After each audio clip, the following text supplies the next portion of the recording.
Di ka makalis sa relasyon nyo kasi may anak kayo? Katangahan yan. Unang-una sa lahat, kung ang asawa mo o partner mo, niloloko ka na ng paulit-ulit, hindi na nagbabago. Hindi ka pa rin umaalis dahil may anak kayo? Another katangahan yan. Physically, sinasaktan ka. Emotionally, paulit-ulit kang sinasaktan. Walang pakialam sa'yo. Hindi ka na masaya, nag-i-stay ka dahil lang may anak kayo. Katangahan yan. Bakit? Para sa anak mo kung lalagay mo na nga lang sa posisyon na sayang ang pamilya ko na sana buo, iniisip mo man lang ba yung kapakanan talaga ng anak mo o pang sarili mo?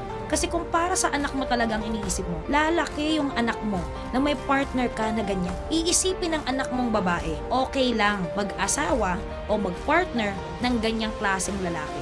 Iiyak ka ulit pagtanda mo kasi makikita mo yung anak mong pinagdadaanan mo ngayon. Yung anak mong lalaki yan na normal sa paningin niya, manakit ng babae. Iiyak ka ulit pagtanda mo kasi nakikita mo ngayon yung anak mo na malala pa sa tatay niya umasta. Papayag ka ba nun? Now, para ba talaga sa anak mo kung ba't nandyan ka? O para na lang sa sarili mo kasi ikaw yung totoong in love pa? Again, alisin mo sa katawan mo yan. Katangahan na yan. Oo, bigyan mo ng chance. Hindi ko sinabing hiwalayan mo agad sa unang pagluloko o unang beses ka sinaktan. Babae tayo nagbibigay tayo ng chance. Pero yung ilang taon nang paulit-ulit ginaganyan ka, tapos pumapayag ka pa rin. Tingin mo ba, wise pa yan o para na lang sa sarili mo yan?